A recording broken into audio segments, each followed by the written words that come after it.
봄이 오면 찾아오는 변화, 새로운 시작의 두려움과 설렘, 인천의 오래된 주택가, 겨울이 길게 남은 골목 사이로 드물게 햇살이 퍼지던 어느 3월, 나, 지영은 익숙하면서도 묘한 긴장감에 휩싸여 있었다. 아직 도로변에는 눈이 완전히 녹지 않아 새벽 출근길엔 여전히 맨발이 시린 정도였지만 바람결 사이사이 맡아지는 흙냄새와 초록내음이 계절의 변화를 조심스럽게 알리고 있었다. 어린 시절, 봄이란 언제나 설렘으로 다가왔었다. 새학기와 반배정, 아직 낯선 친구들과의 어색한 인사, 그리고 가볍게 바뀌는 교실. 누렇게 피어나는 개나리가 인천 어느 외곽에도 어김없이 찾아오곤 했다. 하지만 올해의 봄은 달랐다. 이제는 자립해야만 하는 어른으로서 맞이하는 계절. 집안 사정으로 인해 선택한 귀향. 그리고 변화된 나와 가족의 모습 앞에서 나는 두려움과 기대가 뒤섞인 감정에 시달리고 있었다. 엄마는 여전히 부엌에서 아침을 준비하며 어릴 때처럼 지영아, 밥은 꼭 챙겨 먹고 다녀야 한다. 라며 나의 출근길을 걱정했다. 하지만 아빠는 최근 건강이 나빠져 예전처럼 활달한 모습이 많이 사라졌다. 그를 지켜보는 내 마음 한켠은 점점 무거워졌고 무의식적으로라도 혹시 올해가 마지막일 수도 있지 않을까 하는 생각이 찾아오면 가슴이 철렁 내려앉았다. 도시 생활에 익숙했던 내가 다시 고향으로 돌아와 적응한다는 것은 생각보다 쉽지 않았다. 빌라촌에 서린 서늘한 빈집들, 새로 이사온 젊은 가족들, 그리고 오랜 시간 자리를 꿰차고 계신 동네 어르신들의 잔잔한 시선 속에서 나는 소속감을 느끼기가 어려웠다. 과거에 가족과 함께했던 추억의 공간들이 이제는 누군가의 세입자가 되어 낯설게만 느껴졌다. 옛 친구들은 대부분 서울이나 부산 같은 대도시로 떠난 지 오래였고 남겨진 주변인들과의 관계도 어색하기만 했다. 하지만 봄은 그런 나에게도 조용히 희망을 심어주었다.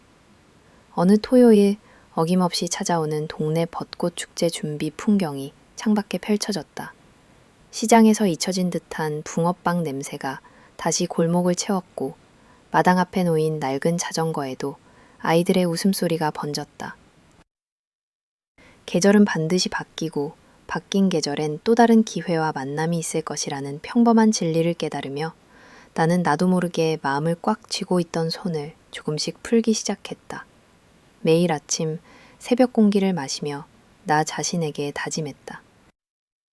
이 작은 시작이 언젠가 내 인생의 가장 소중한 봄날이 될 수도 있다. 설령 지금은 두려움이 더 클지라도 작은 변화에 게이러가 익숙해지기만 하면 어느 순간 나는 또 다른 나로 성장이 있을 테니까. 이렇게 상월의 봄은 내게 두려움과 설렘이 공존하는 너무나 인간적인 시작을 선물해 주었다. 평소보다 더 차갑거나 혹은 더 따뜻하게 다가오는 바람 속에서 나는 한 걸음씩 조심스럽게 나아가며 새로운 계절을 맞이하고 있었다. 과기, 달라진 세상을 맞닥뜨리다. 큰 결심이었다. 인천이라는 도시에 정착한 지 몇 년. 처음에는 서울로 출근하면서 1시간에 달하는 지하철 붐비기에도 별다른 불만 없이 지냈었다. 대도시 생활. 늘 바쁘고 속도감 넘치는 일상에 익숙해지며 고향 생각은 먼 추억의 한 조각처럼 희미해졌다. 하지만 아빠의 병세가 점점 심해지고 엄마의 걱정스러운 표정이 진해질수록 머릿속엔 자꾸만 지금이 아니면 영영 가족 곁을 지켜줄 시기를 놓칠 수도 있다 라는 불안이 맴돌았다. 처음 귀향을 결심했을 때 많은 것을 내려놓아야 했다. 직장도, 조금씩 쌓아오던 인간관계도 모두 멀리해야 했다. 나는 솔직히 두려움과 아쉬움이 교차했다. 동료들과의 점심시간, 퇴근 후 즐기던 작은 자유들, 반짝이는 도심의 불빛들. 이 모든 익숙함을 뒤로 한 채 다시 고향 땅을 밟아야 한다는 것은 나 자신을 시험하는 일이었다. 하지만 막상 다시 돌아온 고향은 내 기억과는 전혀 달랐다. 골목마다 달라진 간판과 휴대폰 가게, 카페가 하나둘씩 늘어나 있었다. 옛날 단층집들은 사라지고 새로운 저층 아파트들이 들어서 있었다. 어릴 적마다 뛰놀던 놀이터마저 새 건물에 밀려 자취도 찾아볼 수 없었다. 동네를 천천히 둘러보며 걷다 보면 옛 친구들의 집은 그 자리에 남아있기도 하고 이사간 집도 많았다. 학창시절 늘 시끄럽게 웃던 놀이터에는 이제 초등학생 아이들 대신 아파트 견학 온 부동산 직원들만 바쁘게 오가고 있었다. 집에 들어서면 엄마는 더 많이 마르고 머리에 희끗희끗한 흰머리가 훨씬 늘어나 있었다. 예전엔 늘 제자리였던 거실의 소파, 식탁 위의 작은 꽃병, 그리고 아빠가 아끼던 낡은 시계까지도 왠지 모르게 시간이 흘렀다 는 걸 말해주는 듯 했다. 새로울 것 없는 시골 풍경에도 그 속을 살아가는 이웃들의 표정이 예전과 달라 보였다. 오랜만에 마주친 동네 아주머니들은 코로나 이후 마스크를 벗으며 왜 이리 말랐어? 서울물 먹고 멋부리더니 고생 많. 익숙함이 교차하는 그 자리에 서서 나는 내 삶의 기준을 다시 세우기 시작했다. 두렵기도 했지만 천천히 걸음을 옮기며 나 자신이 이제는 이전보다 조금 더 어른이 되어 있음을 느꼈다. 이렇게 나는 고향에서 새로운 눈으로 세상을 바라보기 시작했다.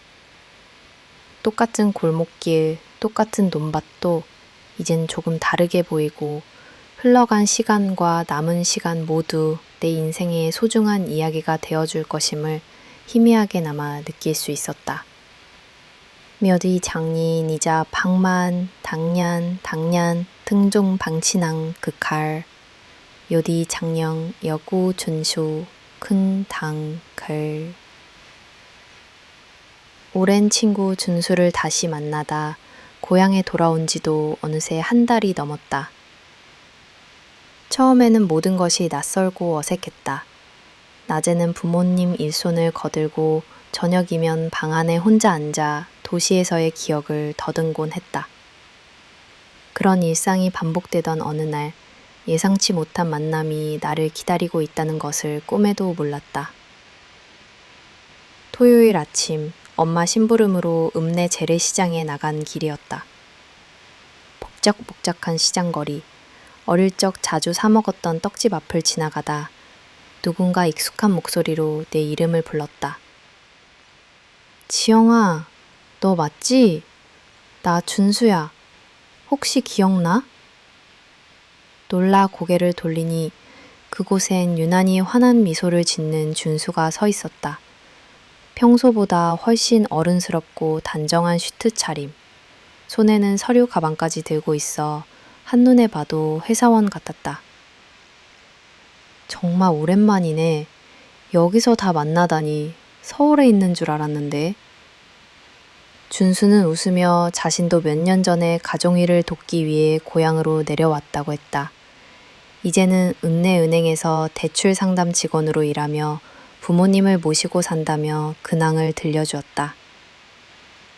세상이 아무리 변해도 우리는 결국 제자리로 돌아오게 되는가 봐.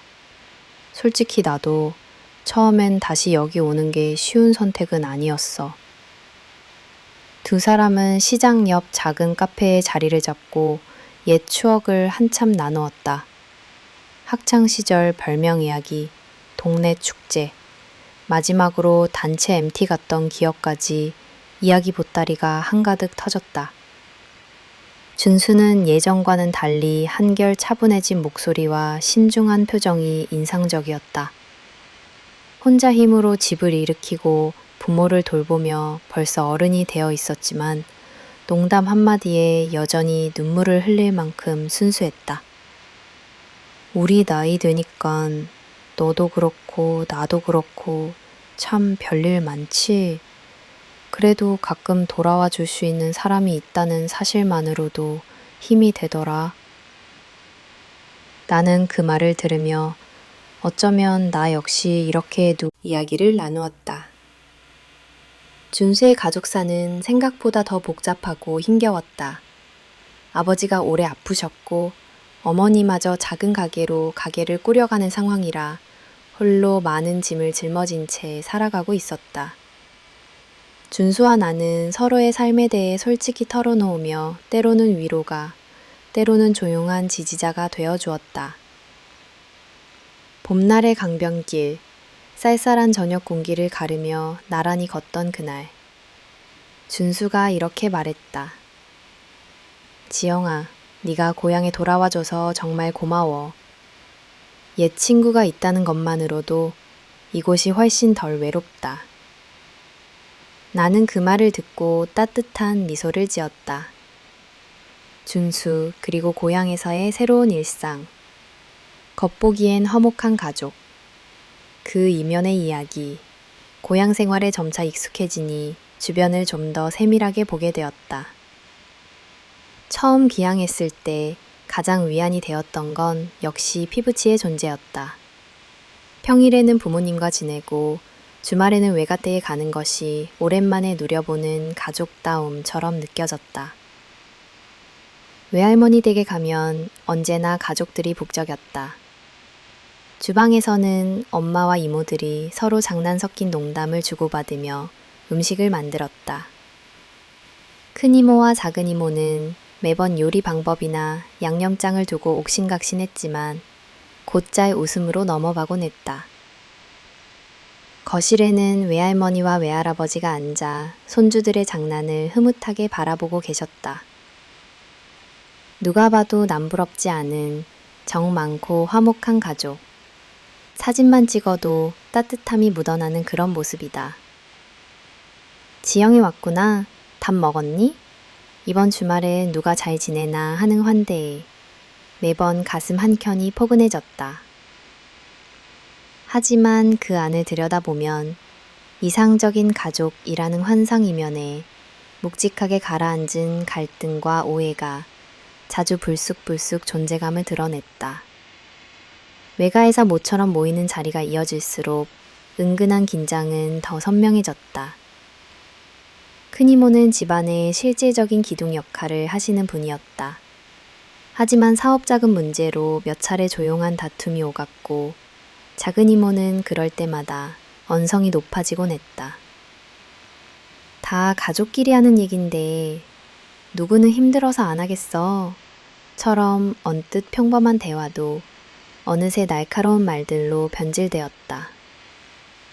엄마는 두 이모와 달랐다. 성격이 유순해 큰 소리 내는 일이 거의 없었는데 그래서인지 부모님과 이모 사이에 낀 채 양쪽 말을 모두 들어줘야 하는 입장이 되었다. 저녁 식사 중에도 돈 얘기나 상속 얘기가 시작되면 엄마는 침묵으로 일궈냈다. 그러다 외할아버지가 조심스레 서로 양보하면 좋을 텐데 라고 하시면 모두 역시 이런 분위기를 의식하지 않을 수 없었다. 어릴 땐 몰랐지만 이제 와서 보니 언제나 함께라는 가족의 외양 뒤엔 섭섭함과 속상함이 실타래처럼 얽혀 있었다. 이런 갈등이 노골적으로 터지는 순간은 종종 사소한 일에서 비롯됐다. 작은 이모의 딸 소영이가 명절 세뱃돈을 얼마나 받았는지, 큰 이모네 집 장롱에 놓인 명품 가방이 어디서 왔는지 같은 것들이었다. 처음에는 그냥 지나가는 농담인 줄 알았지만 이야기가 길어질수록 서로의 마음에 미묘한 상처를 남겼다. 어느 날 외할머니는 내게 조용히 말했다. 그 말을 들으며 나는 생각했다. 완벽한 가족이란 세상에 없는 걸지도 모르겠다고. 그저 서로가 다름을 받아들이고 자주 다투면서도 다시 밥상에 둘러앉아 음식을 나누고 마음 한구석의 미안함을 대화로 푸는 집. 그것이 진짜 가족의 모습 아닐까? 이런 과정 속에서 나 역시 조금씩 성장했다. 어릴 적엔 가족 모임이 그저 즐겁기만 했는데 이제는 여러 감정과 속사정 속에서 어른으로 한 걸음 내딛고 있다는 걸 느꼈다. 겉으론 평온해 보이지만 그 안에는 각자의 부담, 고민, 꿈, 속상함이 실타래처럼 얽혀 흘러가고 있었다.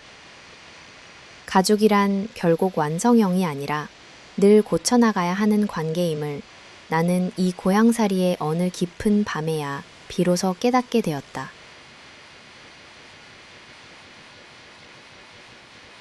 뜻밖의 청혼, 삶을 바꾼 질문. 봄비가 내리던 어느 저녁, 나는 준수와 동네 강가의 벚꽃길에 나란히 걷고 있었다. 하루 종일 흐리던 하늘에 벚꽃잎이 축축이 젖어 바닥 위에 분홍색 별처럼 흩어져 있었다. 귀향 이후 새로운 일상에 어느 정도 익숙해지긴 했지만 아직 미래에 대한 불안은 완전히 사라지지 않았다. 이날 준수는 평소보다 훨씬 말수가 적었고 한참 강바람을 맞으며 걷다가 갑자기 멈춰섰다. 그는 수줍은 듯 머리를 극적이고 있었다. 나는 왜? 무슨 일 있어? 라고 밝게 물었으나 그 답은 예상치 못한 방향으로 흘렀다. 지영아, 내가 이 말을 해도 될지 모르겠지만 사실은 요즘 너랑 계속 함께 있고 싶다는 생각이 들어. 내 말이 갑작스러울 수도 있는데 혹시 우리가 결혼은 생각해 볼 수 있을까? 그 한마디에 마치 시간이 멈춘 것처럼 내 귀엔 아무런 소리도 들리지 않았다. 눈앞의 풍경이 흐려지고 마음은 순식간에 요동쳤다.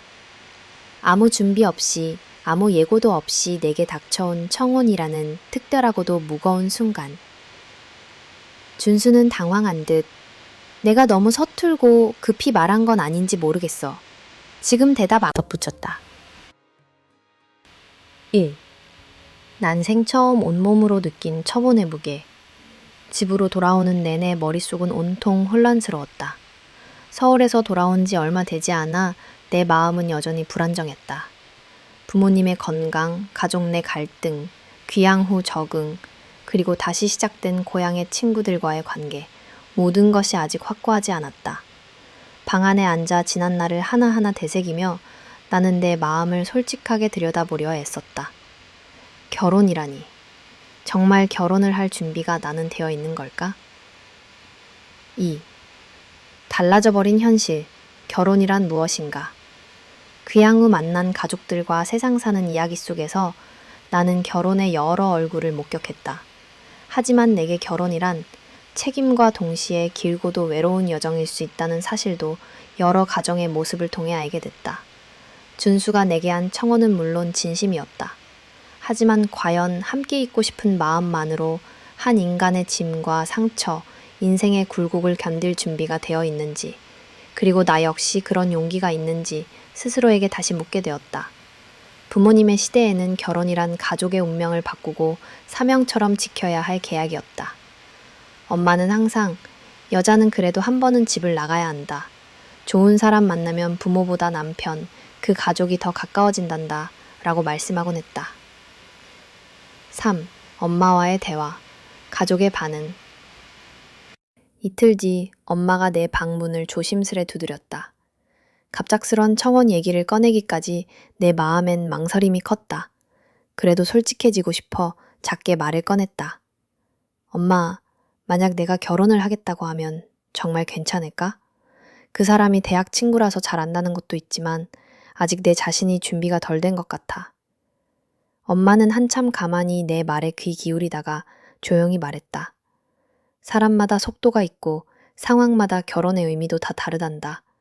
명심해야 하는 건 네 인생의 길고 긴 여행이라는 거지. 우리는 다들 너한테 잘 사는 모습만 보여주려고 애쓰지만 살면서 누구나 후회도 하고 힘든 시기도 겪는단다. 엄마의 이 한마디는 내 안의 두려움을 조금 누그러뜨려 주었다. 지영아, 요즘 많이 생각이 깊은 것 같더라. 혹시 어디 아픈 건 아니지? 4. 준수와의 솔직한 대화. 며칠 후 준수와 다시 만났다. 이번엔 카페 구석 아무도 없는 테이블에 조심히 마주 앉았다. 준수야, 네가 내게 해준 그 말 정말 고맙게 생각해. 그리고 미안해. 지금 나는 솔직히 준비가 안 된 것 같아서. 준수는 한참 동안 고개를 숙이고 있다가 이렇게 말했다. 내가 서두른 것 같아서 미안해. 그냥 너와 함께 있는 시간이 너무 소중해서 처음으로 용기를 내봤어. 그 말에 나는 속이 후련해졌고 동시에 준수의 속 깊은 배려에 작은 감동을 느꼈다. 5. 동네의 소문, 작은 불편함. 그러나 시골 사회는 모든 것이 빠르다. 어느새 준수와 내가 이제 곧 결혼할 거라더라는 소문이 마을에 퍼지기 시작했다. 동네 아주머니들은 시장에서 나를 볼 때마다 올해는 좋은 소식 들려주는 거냐고 슬쩍 눈짓을 했고 큰이모는 정말 둘이 잘 어울린다니깐 하며 노골적으로 결혼 이야기를 던졌다. 이런 분위기는 오히려 나를 위축시켰고 내가 정말 결혼을 원해서가 아니라 누군가의 바람, 기대, 사회적 시선을 위해 떠밀려 결정하게 되는 건 아닐까? 나는 의심이 샘솟았다. 6. 혼자만의 시간. 나를 들여다보기. 어렵게 용기를 내어 혼자 산책을 나갔다. 강 건너 언덕 위에 앉아 나도 모르게 눈물이 났다. 난 어디서부터 흔들리는 걸까? 왜 이렇게 두려울까? 결혼이란 내 삶에 아주 큰 변화라는 사실이 새삼 더 뚜렷이 다가왔다. 어떤 한 사람, 한 가족, 완전히 새로운 세상을 내 삶에 받아들이는 일이기에 내 자신을 잃어버리는 건 아닌지, 기대만큼 실망도 큰 건 아닐지, 휴대폰으로 예전에 남몰래 썼던 일기장을 찾아 천천히 읽었다. 나는 준수에게 그리고 내 삶에게 너무 가혹하거나 비겁하지 않게 솔직하게 마주하기로 마음먹었다. 7. 다시 용기 내어 서로에게 다가가다. 며칠 뒤 나는 준수에게 전화를 걸었다. 준수는 기쁘게 웃었다. 그날 작은 편안함이 내 안에 스며들었다. 우리 그저 예전처럼 자연스럽게 지내자. 네가 나에게 솔직한 용기를 준 것처럼 나도 지금 내 마음을 부끄러움 없이 말할게. 난 너와 더 많은 시간을 공유하고 싶고 한편으론 미래를 함께할 수 있을지도 살짝 기대가 돼. 내 마음이 아직 결정을 내릴 준비가 되지 않았지만 서로 조금 더 천천히 걸어가자. 8. 가족, 그리고 마을의 새로운 변화. 시간이 흐르며 가족들도 조금씩 바뀌었다. 엄마도 이모들도 더 이상 결혼을 무작정 재촉하지 않았다. 그들은 오히려 내 마음의 변화를 지켜봐주는 여유를 보였다. 며칠 후 외할머니는 이렇게 말했다. 나는 그 말에 고개를 끄덕이며 내 인생의 가장 중요한 결정은 언제나 내가 해야 한다는 것을 다시금 되새겼다. 9. 계절이 흐르고 또 한 번의 봄비가 내릴 때 결혼 제안을 받은 후 계절은 또 한 번 변했다. 가끔 가족과 마주 앉아 조용히 이야기를 나누면 더 이상 결혼이 삶의 목표나 남들에게 보여주기 위한 선택이 아니라는 것을 확실히 알게 됐다. 벚꽃 진 거리에는 연두색 새잎이 돋았고 나는 준수와 함께 소소한 일상 속에 더 많은 행복과 평온을 느끼게 되었다. 10. 청혼, 그 이후. 뜻밖의 청혼 한마디로 시작된 우리들의 이야기는 결혼이란 단어를 넘어 서로의 길을 이해하고 마주하는 여정으로 바뀌어갔다. 그리고 나는 깨달았다. 지금 내게 결혼은 값비싼 약속이 아니라 한 걸음 한 걸음 서로를 응원하며 손을 잡고 걸어가는 소박하지만 진실한 길이었다. 시어머니와의 첫 갈등, 그리고 상견례 날 준수와 결혼을 진지하게 논의하기 시작한 후 인생의 새로운 장이 열릴 것 같은 기대와 동시에 눈에 보이지 않던 또 다른 벽이 다가오고 있다는 느낌이 들었다. 어느 오후 준수가 머뭇거리며 말했다. 이번 주 주말에 우리 어머니가 식사 자리에 한번 갖자고 하셔. 네 생각이 어떨지 걱정돼서. 나는 순간 마음이 복잡해졌다. 결혼이란 개인과 개인만의 일이 아니라 양가 가족이 얽힌 커다란 과정임을 다시 한번 실감했다. 시어머니와의 첫 전화 식사 자리를 앞두고 시어머니가 먼저 전화를 걸어왔다. 안녕하세요, 지영씨. 이번 주에 상견례 자리 마련해 보려고 하는데 우리 집 쪽은 사람들이 좀 많아요. 섭섭하지 않게 잘 챙길 테니 너무 부담 갖지 마세요. 목소리는 친절했지만 어딘가 날카롭고 조심스러움, 수직적 거리가 묻어 있었다. 시어머니는 여러 번 우리 집안이 원래 전통을 중시하는 편이라거나 며느리 될 분이 우리 집안 식구로 잘 녹아들면 얼마나 좋을까 라는 말을 반복했다. 속으로는 나는 우리 엄마와 이모들 분위기에 익숙한데 전형적인 시댁 문화에 잘 적응할 수 있을까 하는 불안이 스멀스멀 피어올랐다. 연락 후 며칠 동안 엄마와 나는 상견례를 준비하며 함께 요리를 하고 예의범절에 대해서도 이야기를 나눴다. 엄마는 내 손을 꼭 잡고 네가 떨지 않으면 돼. 우리가 먼저 배려하는 마음 갖자. 고 말했다. 상견례 준비, 그리고 심리적 압박. 상견례가 가까워질수록 불편한 상상과 기대가 교차했다. 인터넷에서 군기 잡는 시어머니, 첫 만남의 실수로 결혼이 엎어졌다 같은 이야기를 읽고 근거 없는 두려움에 마음이 반복해 흔들렸다. 하루 전날 밤 나는 방문을 닫고 혼자 거울 앞에 앉았다. 정장, 단정한 화장, 얌전하게 묶은 머리. 내가 이 가족에 어울릴까? 혹시라도 내 부족함이 오점이 되지 않을까? 그때 동생이 슬며시 방에 들어와 장난스럽게 말했다. 누나, 너무 긴장하지 마. 누나답게 행동하면 그 사람들한테도 누나의 진심이 전해질 거야. 작지만 힘이 되는 위로였다. 상견례, 그날의 분위기와 첫인상. 드디어 맞이한 상견례 날. 준수의 집에서 마련된 식당은 생각보다 넓고 조용했다. 우리 가족이 정장 차림으로 도착하니 이미 저쪽 가족이 다 모여 있었다. 시어머니는 화사한 옷차림에 단정한 태도, 그러나 첫 눈빛부터 군더더기 없이 예리함이 느껴졌다. 나와 엄마가 인사하자 시어머니는 예의 바르게 먼 길 오느라 고생 많으셨죠? 하고 웃었다. 그러나 그 웃음의 결엔 분명 가늠하고 살피는 시선이 섞여 있었다. 식사가 시작되자 시어머니는 이런저런 질문을 조심스럽지만 끈질기게 이어갔다. 지영 씨는 어릴 때부터 인천에 계속 살았다고 했죠? 우리 원래 출신이 어디세요?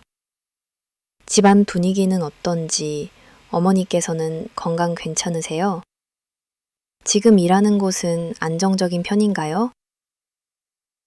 가장 예리했던 질문은 혹시 결혼해서 우리 집안의 일, 명절, 가족 행사 이런 부분에도 적극적으로 참여할 수 있을까요? 라는 부분이었다. 나는 최선을 다해 대답했다. 부족한 점 많겠지만 새로운 가족으로 잘 어울리려고 노력하겠습니다. 앞으로도 부모님 건강이 허락하는 한 도와드리고 싶고 미리 배우고 싶어요.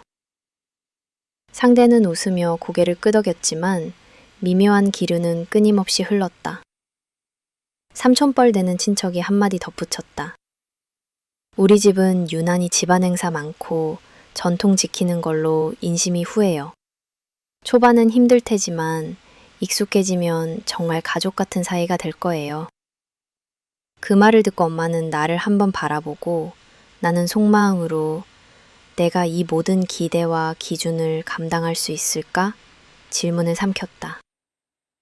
준수의 태도, 그리고 우리 가족의 분위기. 준수는 상견례 내내 내 곁을 지키려 노력했다. 시어머니가 질문이 길어질 때마다 중간에서 부담을 덜어주려 했었고 식사 중간중간 농담을 던지며 웃음을 유도했다. 우리 엄마는 아주 조심스럽게 자신의 가족 이야기를 풀었고 아이가 아직 경험이 짧지만 사람들 사이 어울리는 건 서툴지 않아요.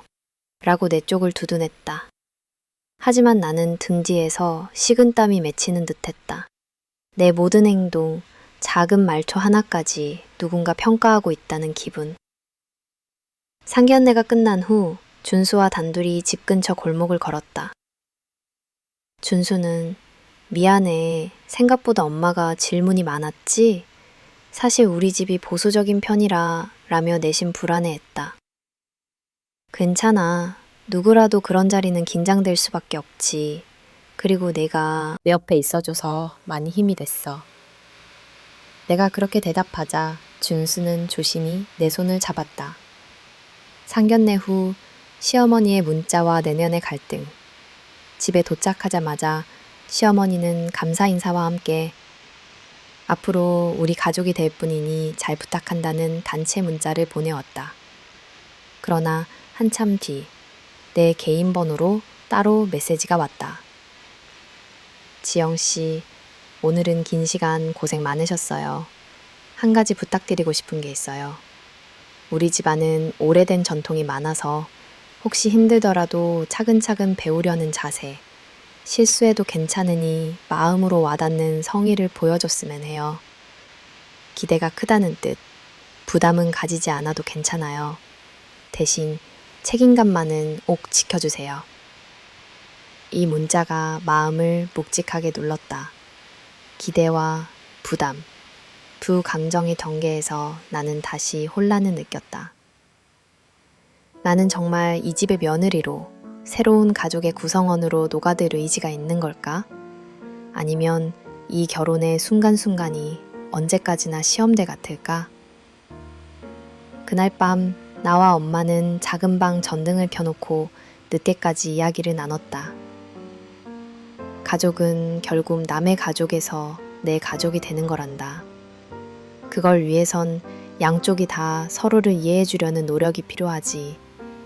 하지만 네 마음이 불편하다면 처음부터 다 맞추겠다고 억지 쓰지 마. 네 삶이 네가 숨 쉴 수 있게 자신의 리듬을 잃지 않았으면 좋겠어. 엄마의 조용한 말이 나를 위로하면서도 더욱 고민하게 했다. 현실과 기대, 감정의 진폭. 며칠이 지나면서 상견례 당시 순간순간이 머릿속을 맴돌았다. 그들의 호기심 어린 시선, 품위 있는 미소 뒤에 깔려있던 미묘한 경계. 나는 점점 더 이 결혼의 현실적 측면에 집중하게 되었다.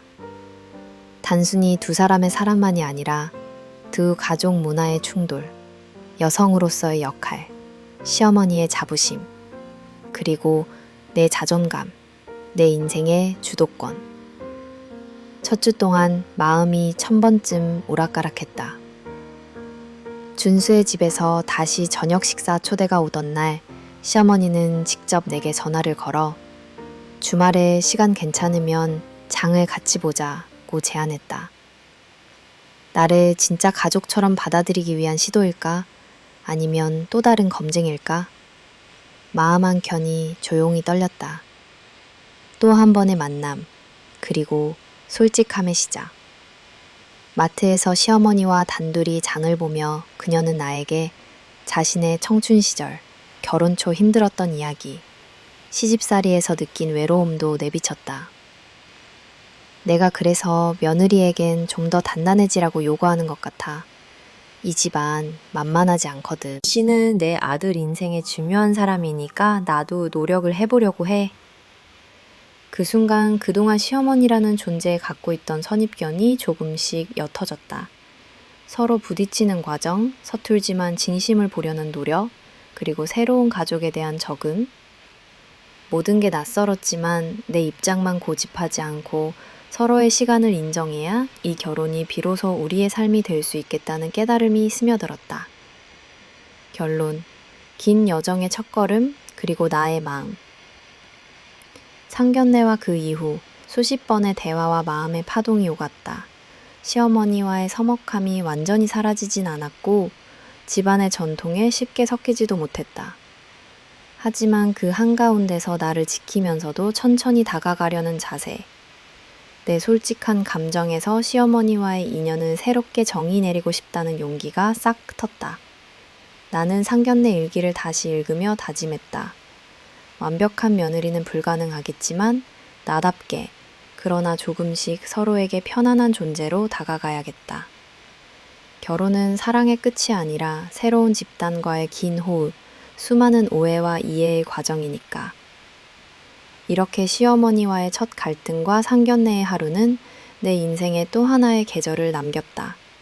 불안과 기대, 긴장과 해소, 그리고 진짜 가족이 되기 위한 느린 첫걸음을 나는 조용히 내딛기 시작했다.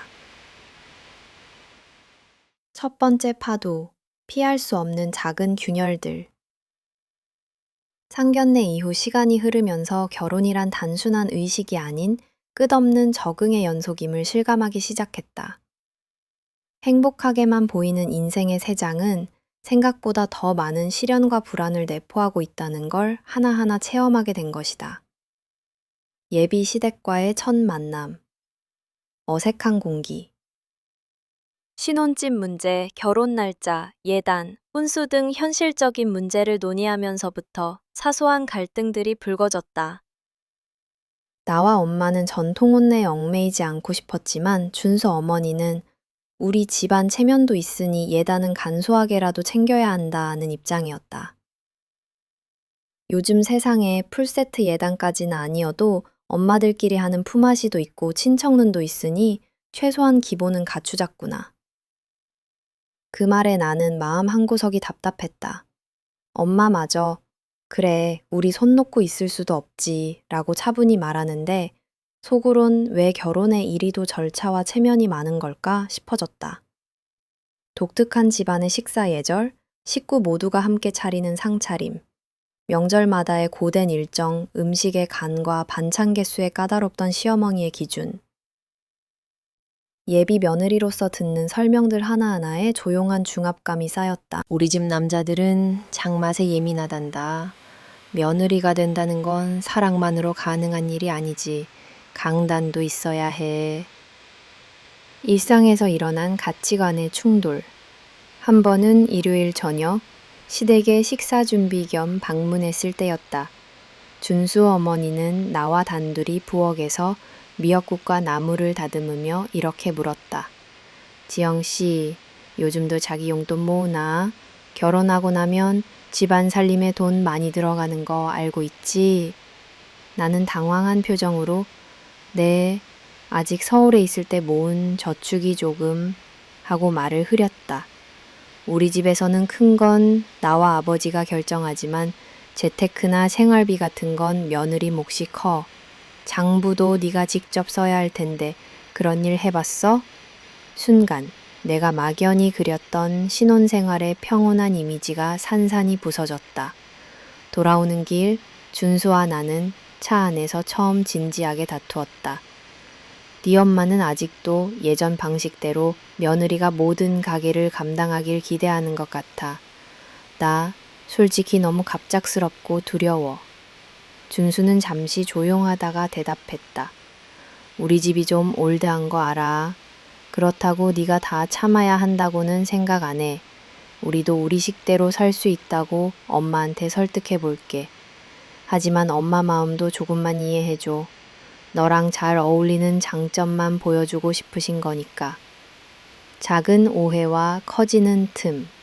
돈, 역할, 일상의 모순. 며칠 후 시댁 식구들과의 저녁 식사에서 사소한 경조사 비용 문제가 불거졌다. 작은아버지 댁에서 결혼 30주년 기념 가족 모임이 예정돼 있었는데 예비 며느리인 내가 얼마만큼의 축의금을 내야 하는지 갑문을박이 있었다. 이럴 땐 신부 쪽에서도 챙기는 게 예의지. 지영이는 아직 정식 가족이 아니니까 굳이 부담 주지 말고. 양쪽 친척들의 의견이 갈리며 나는 거실 한편에서 조용히 앉아만 있을 수밖에 없었다. 일이 끝나 집으로 돌아오는 길, 엄마도 조심스럽게 말을 꺼냈다. 네가 힘든 건 알지만 결혼하기 전부터 너무 소심하게만 있지 말고 확실히 네 의사를 밝혀. 그 사람들 눈치만 보다가 네 마음 다친다. 그 조언이 오히려 마음 깊은 곳을 찔렀다. 내가 아직도 자기 주장 없이 남의 기대에만 매달린 걸까라는 생각에 자괴감이 밀려왔다. 나와 시어머니의 또 다른 입장 차이. 어머님은 가끔 내게 경제관념, 저축습관, 사돈 집안의 체면, 윗사람에 대한 예의 등 작고 큰 조언들을 쏟아냈다. 난 네가 멋있고 똑똑한 거 좋아. 그런데 아직 어른들 앞에선 배려와 절제가 더 중요하단 걸 기억. 네 엄마 방식도 좋지만 우리 집에선 그런 게 잘 안 받아들여질 수도 있단다. 그녀의 말 한마디 한마디는 틀리지 않았지만 들을 때마다 내 가슴 어딘가 가스라게 긁히는 모래알처럼 남았다. 결혼 이야기가 점점 구체화될수록 네가 가족이 되려면 우리를 먼저 이해해야 한다. 라는 신호가 머리 위를 맴돌았다.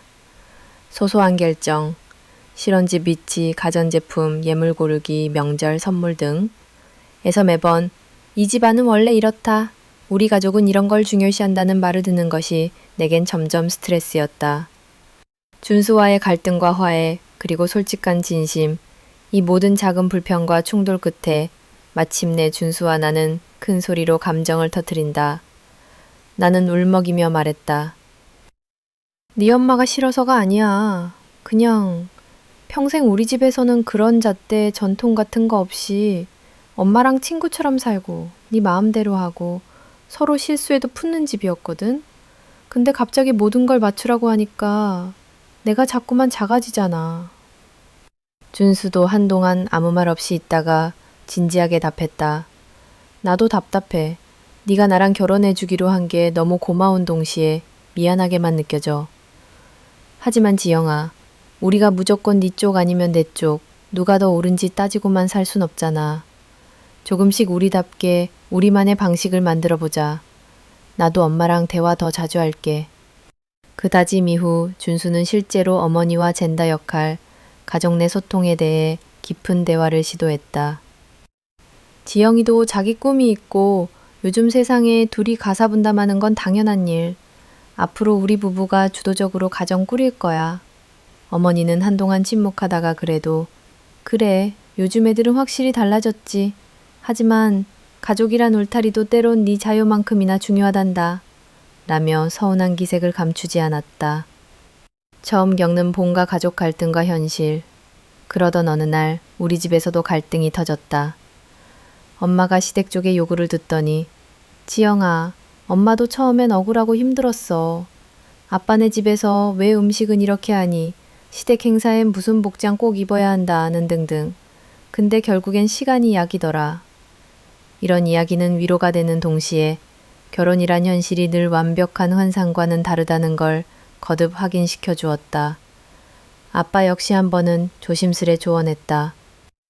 너 하고 싶은 대로 못하더라도 네 마음 잃지만 않으면 돼. 네가 힘들면 언제든 본가로 돌아와도 괜찮아. 이렇게 가족 모두와 솔직하게 대화하며 나는 점점 희생과 합의, 용기, 타협을 구별하는 법을 배워왔다. 작은 사건들 속에서의 깨달음. 결혼 준비라는 이름 아래 하객 명단 작성 하나에도, 사진 촬영 드레스 선택 하나에도 시어머니와 나, 그리고 양가의 입장이 부딪혔다. 웨딩홀 고르던 날, 요즘은 두께 대신 꽃바구니만 준비해도 된단다. vs 우리 집은 손님을 중요시하는 집이니 제대로 해야지. 신혼여행지 선택 때 둘이 가고 싶은데 가렴. vs 그래도 가까운 데로 혹시 부모님들 필요하실까봐. 이런 사소함 속에서 나는 내 인생을 어디까지 지킬 것인가. 진짜 행복은 선택의 크기가 아니라 이해와 배려의 디테일임을 직접 부딪히며 느꼈다. 내면의 독백과 느리지만 깊어지는 변화. 매번 갈등이 있을 때마다 나는 일기를 썼다. 나는 남의 며느리로, 남의 딸로, 그리고 누군가의 연인으로 살아가야 한다. 하지만 나 자신을 잃지 않는 게 정말 가능할까? 스스로를 거듭 살피며 완벽한 사람도 완벽한 가족도 없다. 조금씩 흔들릴 뿐 서로 맞추려고 노력하는 그 시간이 인생의 진짜 의미다. 란 문장을 되새겼다. 어느 저녁 준수와 산책하며 나는 이렇게 속삭였다. 당장 지금은 버겁고 불편할 수밖에 없지만 너와 내가 서로와 진심으로 살아가겠다는 것, 그 용기만 잃지 않으면 우리만의 가족, 삶의 울타리도 조금씩 만들 수 있겠지? 준수는 내 손을 꼭 잡으며 말했다. 그럼 우리만의 파도는 우리만의 방식으로 넘자. 당장은 작은 균열에 흔들릴 수 있지만 그걸 함께 넘는 게 사랑이고 결혼 아니겠어? 결혼이란 결국 서로의 차이와 삶의 리듬, 기대와 실망, 타협과 존중의 합일점 위에서만 진짜 의미가 살아난다. 어쩌면 내게 찾아온 첫 번째 파도는 평생 다시 크고 작은 물결로 다가올지도 모른다. 하지만 나는 안다. 이 수많은 소용돌이 속에서 점점 더 단단해지고 내 인생의 주인공으로 살아가는 힘이 생겨난다는 것을. 아버지의 병세 악화, 수술이 필요했던 봄 4월의 어느 서늘한 밤, 거실 벽시계가 3번 울렸다. 아버지의 혈색이 점점 누렇게 변하고 그의 몸에선 짧고 가쁜 숨소리가 들렸다. 그 밤 갑자기 거실 쪽에서 큰 소리가 났다. 나는 거의 맨발로 아버지를 부축했고 엄마는 바람처럼 휴대폰을 쥔 채 119에 신고했다. 나는 평소처럼 방에서 일을 하고 있었고 엄마는 TV 소리마저 줄인 채 아버지의 기침이 멎기를 기다리는 눈치였다. 그날따라 아버지는 저녁 식사도 거르고 침실에서 연신 보호자 서류를 작성하면서 내 손은 심하게 떨렸다. 의사는 조심스럽게 말했다. 혼수 상태는 아닌데 계속 이런 식이면 악화될 수 있어요. 만약을 대비해서 가족 중 한 분은 계속 보호자로 계셔야 합니다. 이 한마디가 내 인생을 송두리째 뒤흔들었다. 아버지의 침대 옆 스쳐 지나가는 의료진, 삐소리가 나는 심전도 기계에 둘러싸여 앉아있으니 숨조차 쉬기 힘들었다. 경제적 압박과 현실의 벽. 병원에 머무는 첫날 밤. 수술비가 얼마나 나올까요? 어쩌면 친구나 준수에게까지 손 내밀어야 하나. 실제로 며칠 뒤 긴급 진료비와 입원비는 이미 한계를 넘어섰다. 아버지의 처한 현실 앞에서 작은 망설임이나 자존심 따위는 이미 사치였다. 나는 부모님 침대 옆 응급실 공간에서 뒷짐을 진 채 몇 시인지도 모르고 창문만 멍하게 바라보았다. 불안 후에 또 가족의 무게. 병실 복도 벤치 위. 어린 시절 아버지는 늘 든든하고 무뚝뚝한 기둥 같은 존재였다. 나는 복도 끝 커튼 뒤에서 몰래 울었다. 수술 동의서를 작성하면서 많이 잘못되면 이라는 단어가 머릿속에 1000번쯤 떠올랐다. 모든 것이 버겁고 세상에서 혼자 남겨진 것 같았다. 나는 한 번도 쉬지 않고 20시간 가까이 깨어 있었다. 간호사가 아버지의 맥박을 확인하며 곧 수술 스케줄이 잡히면 준비해달라고 안내한 순간 내 어깨 위에 세상의 산과 바다가 모두 얹힌 기분이었다. 수술 전후의 감정 소용돌이. 결국 의사는 오늘 밤 바로 응급수술을 하자고 통고해왔다. 병실 밖에서 수술실 앞. 준수야, 아버지 지금 수술 들어가셔. 준수는 잠시 침묵하다 말했다. 병원의 긴 복도, 목이 마르다 못해 갈라졌고 손끝은 얼음장처럼 차가웠다. 엄마는 내 손을 꼭 잡으며 지영아, 우리 마음 단단히 먹자. 아버지는 절대 우리 곁에 돌아오실 거야. 꼭. 이 한마디에 한없이 어린아이가 된 것 같은 눈물이 쏟아졌다. 수술 이후 아주 느린 회복과 걱정의 일상. 아버지의 수술은 무사히 마무리됐다. 하지만 기적처럼 모든 일이 끝난 건 아니었다. 회복실에서 아버지는 지영아, 여기 있어줘서 고맙다. 며칠 뒤 의사의 안내에 따라 병실을 옮겼다. 만신창이가 된 몸을 이끌고 중환자실로 옮겨졌고 엄마와 나는 서로 부둥켜 안고 울었다. 가족의 새로운 연대, 마음의 교대. 그 시기 가족들은 안목을 달리해가며 위로와 지지를 쏟아부었다. 밤마다 나는 병실 창가에 앉아 작은 이모는 제주에서 직접 지닌 삶의 무게와 고민 속에서 누구도 오래 머무를 수는 없었지만 나는 이제야 피부치의 소중함이라는 말을 진심으로 느꼈다. 사랑과 미래, 그리고 잠시 멈춘 인생. 이 시기 연애와 결혼 고민은 서럽게도 모두 뒷전이 됐다. 심지어 일부 친지들은 사랑, 미래, 일, 꿈. 준수는 종종 뭔가 도울 게 없냐며 다가왔지만 나는 지금은 너무 버겁고 아무것도 확답할 수 없다. 며 담담하게 거리를 유지했다. 눈물의 새벽, 그리고 아버지의 편지. 수술 후 일주일이 지난 어느 날 아버지는 나에게 볼펜 하나를 건넸다. 시간 날 때 이거 읽어볼래? 희미하게 떨리는 글씨, 아버지가 남긴 손편지 한 장. 지영아, 네가 없이 이 고비를 넘길 수 있었을지 모르겠다. 아빠는 네 인생의 짐이 되고 싶지 않다. 하고 싶은 것, 사랑하는 것, 절대 포기하지 마. 만약 네가 힘들 때면 언제든 새 출발할 수 있다는 걸 기억해. 아빠 인생에서 가장 자랑스러운 일은 네가 우리 가족의 딸이 되어준 거란다. 나는 어둠이 채 가시지 않은 새벽 창가에서 그 편지를 수십 번이나 읽었다.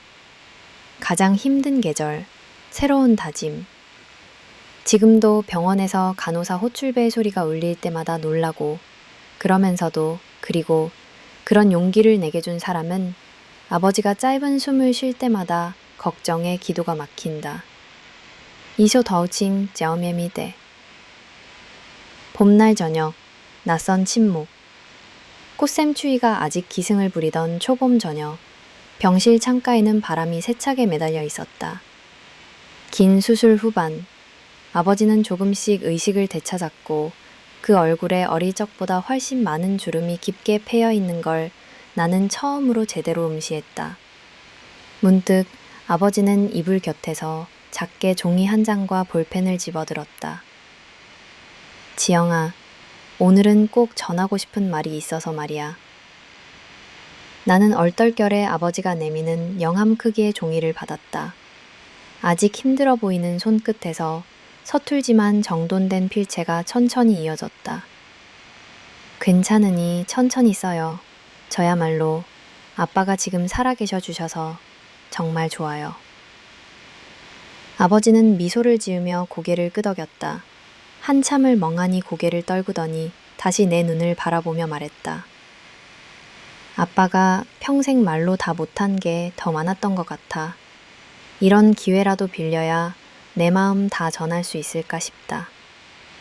그리고 오랜 시간 고요와 함께 침대 곁에는 작은 펜 소리만이 새어나왔다.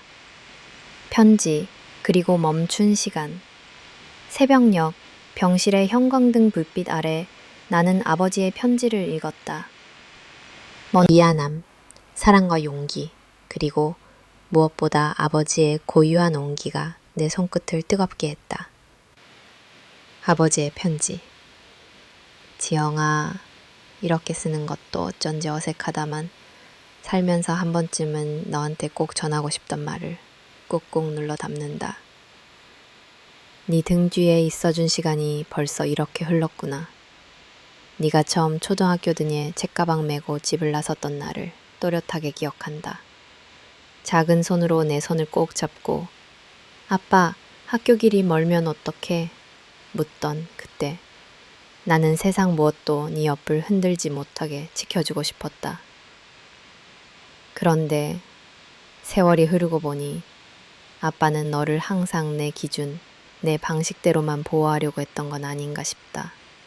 서울로 떠나 살 때도 다시 귀향할 때도 겉으론 네 할 일 해라 해놓고 속으론 늘 걱정하고 또 미안했고 특히 엄마 병원에 입원했을 때 네가 내색도 못하고 일하며 돌보던 거 아빠는 다 알고 있었다. 지영아, 아빠가 네 인생에서 짐이 될까봐 네가 혹시라도 가족을 지키느라 스스로 꿈을 포기하지는 않을까 밤마다 생각했다. 아빠는 네가 하고 싶은 것, 가고 싶은 길이 있다면 누구의 기대도 너무 등에 짊어지지 말고 네 선택을 믿으라고 말해주고 싶구나. 살아보니 결국 세상에 확실한 것은 하나도 없더라. 사람 사는 일이라는 게 천천히 서두르지 않고 사랑 주고 미안하다고 말하고 서로 기대며 가면 그것만큼 값진 게 없다는 걸 뒤늦게 배웠다. 네가 어떤 선택을 해도 아빠는 그저 지영이니까 그것만으로 충분히 자랑스럽게 여기고 싶다. 고맙다. 내 인생에서 네가 우리 가족의 딸로 태어나 준 것, 내가 가진 모든 것 중 제일 큰 행운이란다. 항상 건강하고 힘들 땐 어디든 다시 돌아올 수 있다는 것 절대 잊지 말아라. 사랑한다. 아빠가. 한 줄, 한 문장마다 겹치는 시간. 나는 편지를 다 읽고 나서도 한동안 종이를 놓지 못했다. 5분이면 다 읽을 분량이지만 글자마다 꽉 들어찬 어떤 무게에 숨이 막히고 또 울컥했다. 아빠가 이런 생각을 하고 계셨구나. 한 번도 직접적으로 들어본 적 없는 말들. 어렸을 적 아버지는 무뚝뚝했다. 새벽에도 일터에 나가셨고 내가 학교에서 다치거나 올 때도 곁에 와서 괜찮아, 다음엔 조심해. 그 한마디만 툭 내뱉었을 뿐인데 이토록 긴 시간이 지나 이런 따뜻한 고백을 듣게 될 줄은 상상하지 못했다. 편지 속에서 만난 어린 시절의 나와 아버지. 내가 멀찌지 서서 소리 없이 손을 흔드셨다. 지금 생각해보면 그건 나를 진정 사랑했기에 어느 지점에서는 스스로 서도록 배려해 주었던 방식이었다. 가족의 생애. 검은 머리가 하얗게 새는 걸 보는 동안 나는 성장했고 아버지는 점점 침묵 속 온기로 남았다. 돌이켜보면 우리 부녀는 서로를 가장 가깝고도 가장 멀리서 지켜본 사이였다. 편지를 받고 난 후의 변화. 며칠 후 나는 엄마와 조용히 앉아 아버지의 편지를 함께 읽었다. 엄마는 편지 마지막 문장을 쓰다듬으며 네 아빠가 이런 사람이란 걸 나는 또 새삼 알았다. 미소 짓다가 스며시 울먹이셨다. 동생도 편지 내용을 보고 역시 우리 아빠답다. 어쩐지 서로를 더 깊이 이해하게 된 순간. 가족이란 평생 말없는 오해와 말로 부족한 사랑이 서로 멀어지지 않게 붙들어주는 힘이라는 걸 나는 이제야 깨달았다. 주변 사람들과의 공유, 그리고 위로. 며칠 뒤 나와 가까웠던 친구 준수에게도 아버지가 남긴 편지야. 한번 읽어볼래? 준수는 편지를 읽고 나서 조용히 말했다. 네 아빠 진짜 멋있으신 분이시네. 지영이가 부럽다. 그리고 내 어깨를 다정하게 토닥여 주었다.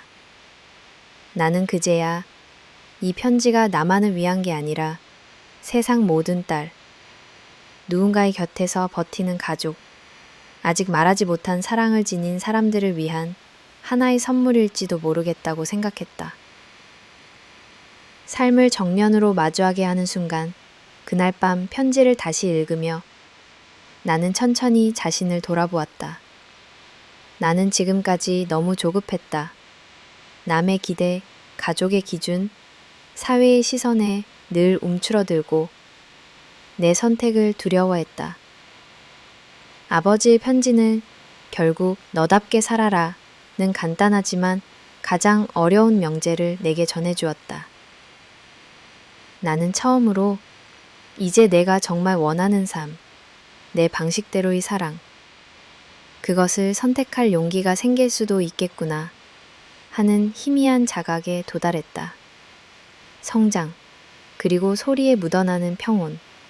아버지가 병원에서 태어나던 날 짧은 머리칼이 부쩍 희끗해진 그를 보며 나는 나직이 말했다. 아빠, 오래오래 곁에 있어줘요. 다시 한번 내 가족의 딸로 태어난 게 축복이라고 느껴지게. 아버지는 그 말을 듣고 지영아, 아빠도 내가 네 아빠여서 기뻐. 웃으며 내 손등을 두드렸다. 우리는 더 이상 길게 말하지 않아도 서로의 마음이 충분히 전해진다는 걸 알았다. 뒤돌아볼 용기, 사랑을 놓지 않을 힘을 새롭게 얻는다. 이따금 세상 모든 관계가 언젠가는 멀어지고 슬프게도 헤어질 수 있다는 사실이 나를 참담하게 하지만 아버지의 편지를 받았던 그날 나는 진짜 어른이, 진짜 가족의 의미를 조금은 알게 된 것 같다.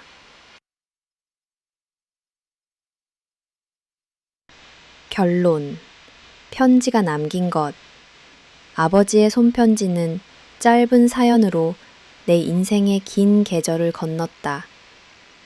나는 이제 어떤 이별도, 어떤 시작도 조금은 더 단단한 마음으로 받아들일 수 있게 되었다. 그 편지는 진심은 언젠가 반드시 닿는다는 삶의 유일한 진리를 날마다 환하게 새겨주는 나만의 별빛이었다. 준순의 가족의 진실, 불안의 징후들. 아버지가 태어난 지 겨우 한 달 남짓, 마을에는 이따금 불길한 소문이 돌았다. 하지만 며칠 전부터 준수의 메시지가 점점 줄어들고 장문에 한숨 섞인 답변들만 가끔씩 도착했다. 준수네 집에 무슨 일이 있대? 은행 사람들도 다녀갔고 준수 어머님이 얼굴에 그늘이 짙더라. 나는 처음엔 믿지 않았다. 오랜 친구이자 이제는 인생을 함께 논의하는 연인인 준수. 그의 가족은 언제나 단정한 겉모습과 인정 많은 말투로 내게 안정감을 주었다. 그래서인지 준수의 집안에 뭔가 큰 사건이 일어날 수 있다는 상상조차 해본 적 없었다. 준수의 고백. 영아, 오늘은 집 근처 공원으로 걷자. 어색하게 시작한 발걸음. 준수는 말없이 도로변 벤치에 앉더니 손에 쥔 종이 한 뭉치를 내게 내밀었다. 순간 그가 했던 수많은 상냥함과 노력, 학교를 졸업하자마자 고향에 다시 내려왔던 결정, 최근 부쩍 무거워진 어머님의 표정까지 모든 것이 머릿속에서 연결되기 시작했다. 아버지 일, 실패와 빚, 그게 생각보다 더 심각해졌나 봐. 그의 입술이 떨렸고 손등 위로 맺힌 땀방울이 겨울바람을 맞는 것처럼 차가워 보였다. 솔직히 좀 할 얘기가 있어. 혼란의 소용돌이. 나는 아무런 말을 할 수 없었다. 결혼, 믿음, 평생 함께하자는 약속. 준수는 나보다 훨씬 더 괴로워한 흔적들이 눈에 보였다. 공원 벤치에서 한참을 침묵하다가 마침내 나는 조심스럽게 물었다. 준수는 고개를 떨구며 답했다. 머릿속이 텅 빈 채 지난 몇 달간 내기 쉬었다. 아버지는 한동안 아무 말이 없었다. 아픈 몸을 겨우 일으켜 침대에 앉아서는 늦은 밤 나는 엄마와 나란히 마루에 앉아 여러 차례 같은 질문만 되풀이했다. 엄마는 내가 귀가하자마자 다급한 목소리로 말했다.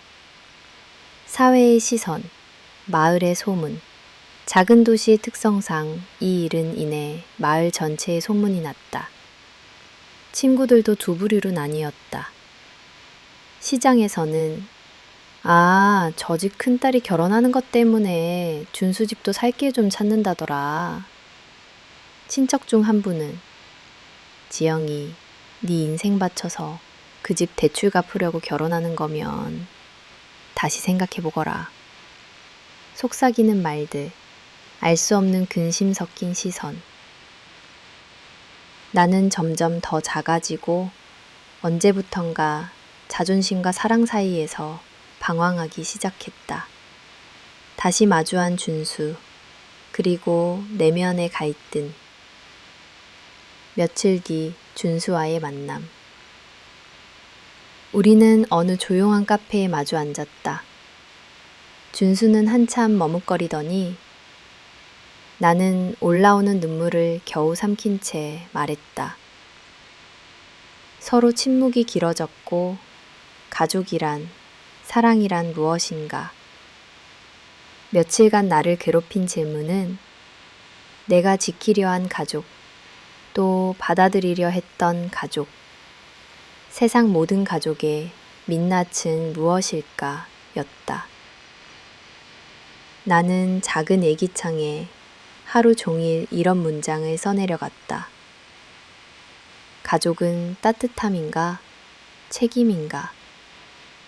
아버지의 수술, 어머니의 고단함, 나의 애써 버텨온 성장, 그리고 이번에 마주한 준순의 가족의 충격적인 진실, 선택의 기로, 그리고 스스로와의 대화.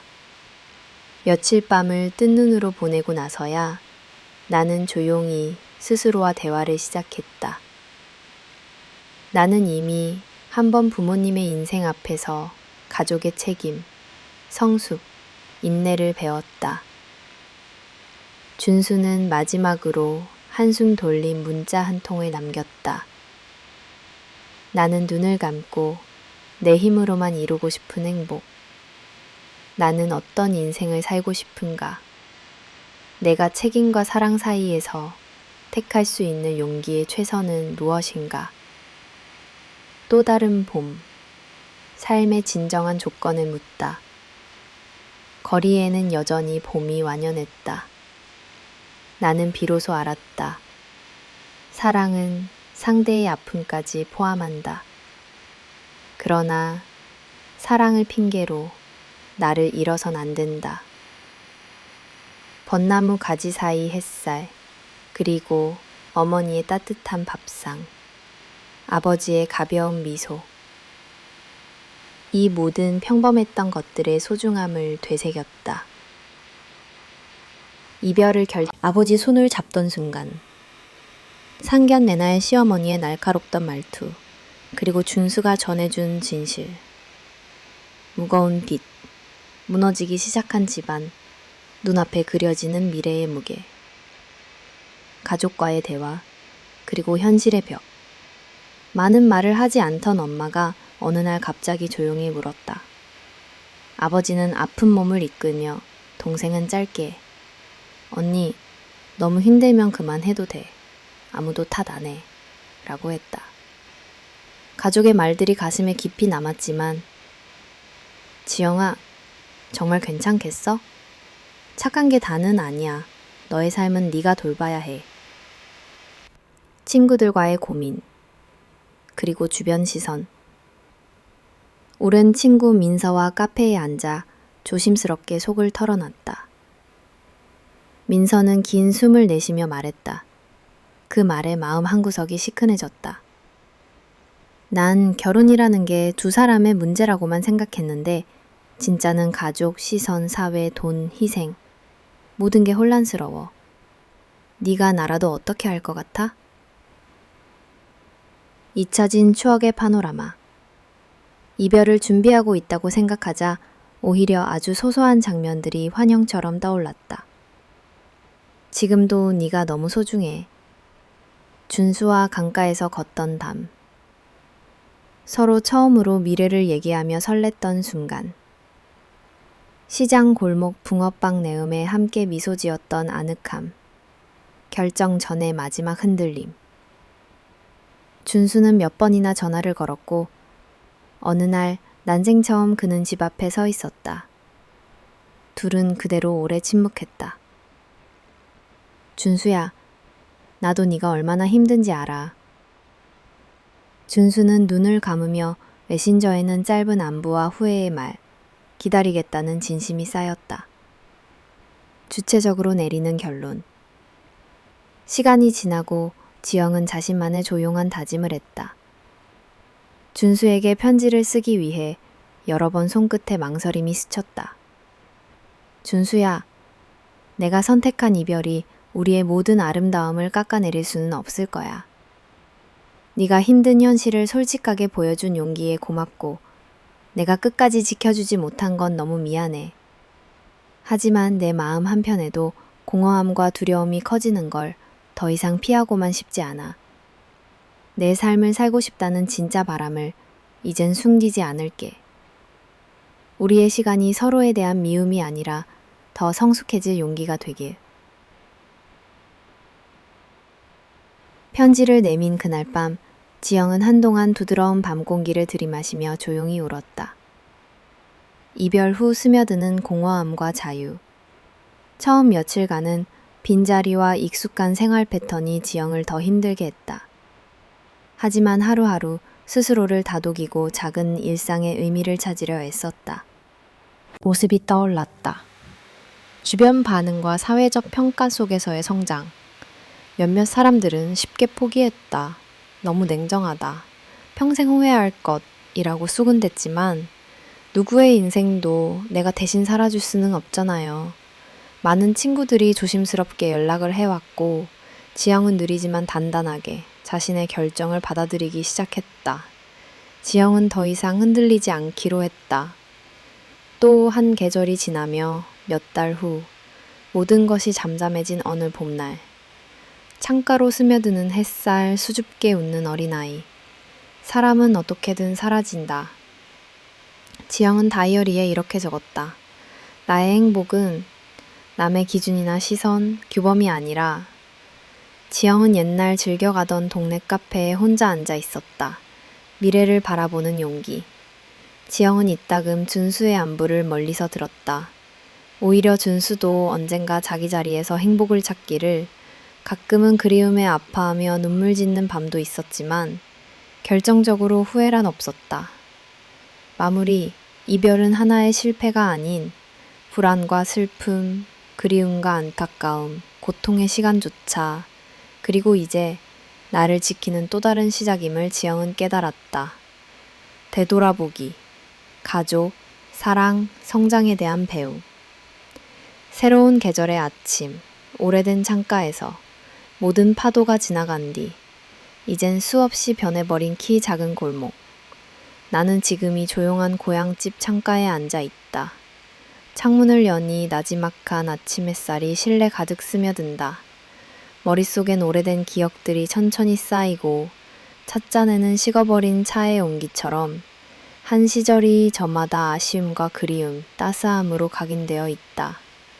가족, 그 단단한 울타리와 속 깊은 그림자. 나는 어릴 때 가족이 곁에 있다는 게 너무 당연해서 그러나 아버지가 아프고 아버지의 병상 곁에서 밤을 보내며 서로의 짐을 대신 져주는 일. 동생은 여전히 내 옆에서 투덜대고 그 존재의 무게를 제대로 느껴본 적이 없었다. 엄마의 사소한 잔소리, 아빠의 무뚝뚝한 침묵, 명절에 모이면 터져나오던 이모들의 농담과 작은 다툼, 서로를 향한 불만, 순간순간 쌓였던 삐침들과 오해. 사랑, 연민, 그리고 놓아주기의 용기. 나는 어린 시절부터 사랑을 다정한 말투, 서로 챙겨주는 행동 정도로만 여겼다. 상대의 고통을 외면하지 않고 이별이 내게 남긴 가장 큰 유산은 그러나 준수와의 만남, 그리고 수많은 갈등과 화해, 충격적 진실과 이별까지 겪으며 사랑이란 단지 달콤함만이 아님을 절실히 배웠다. 상처의 기록, 성숙의 글귀. 나는 그동안 흘려 쓴 일기장과 편지, 메모를 다시 펼쳐본다. 아버지 읽는다. 세상에 확실한 건 하나도 없더라. 그 문장 하나하나가 거기에는 누구도 완벽하지 않다. 가족의 사랑에는 수치도 분노도 미안함도 모두 포함된다. 행복은 남과의 비교가 아니라 내 마음의 평화에서 온다 라는 짧은 문장들이 마치 내 어린 시절의 자기 위로처럼 적혀 있다. 변하지 않는 것과 변해가는 것, 인생에서 변하지 않는 게 있다면 사람은 떠나고 실패도 상실도 내가 누군가의 딸이고 누군가의 소중한 함께였다는 기록이다. 반면 모든 것에는 끝이 있다는 진실도 배웠다. 나를 지키는 법, 나를 놓아주는 법. 지금의 나는 누군가의 며느리도 뜨거웠던 사랑, 잠든 집 한쪽에서 자책하지 말자. 누군가의 엄마도 아니지만 내 뜻대로 살겠다는 의지로 하루를 살아간다. 일상 복귀와 작은 기쁨의 회복. 한참 어두웠던 날들을 보내고서도 나는 이 모든 일상이 비싼 산책길엔 세상은 여전히 평범하게 흘러간다. 이웃집 강아지 짖는 소리, 고요한 동트는 새벽, 가끔 엄마의 자잘한 잔소리, 동생의 투덜거림과 가족의 식탁, 새로운 관계, 새로운 나. 가끔은 준수의 소식이 멀리서 들려온다. 또한 둘러앉은 가족. 이제는 그가 더 강해지고 새로운 삶을 찾아가는 모습에 내가 떠나온 시간이 헛된 것이 아니었음을 작은 확신으로 바꾼다. 미래에 대한 다짐. 계절이 또 바뀌면. 하지만 무엇보다 더 이상 무엇도 내 인생을 대신 평가하게 두지 않을 것이다. 나는 새로운 곳으로 작은 여행을 떠나볼 수도 있을 것이다. 엄마와 손을 잡고 시장을 걷고 동생과 의미 없는 농담을 주고받으며 웃을 수도 있다. 결론. 성장과 진짜 어른이 된다는 것. 돌아보면 사랑은 반복되는 오해와 용서. 이제 내 삶의 주인은 나는 작고 평범한 사람이다. 그러나 그 평범함 속에 누구와도 바꿀 수 없는 시간과 깊고 진한 울림의 가족과 사랑이 깃들어 있다.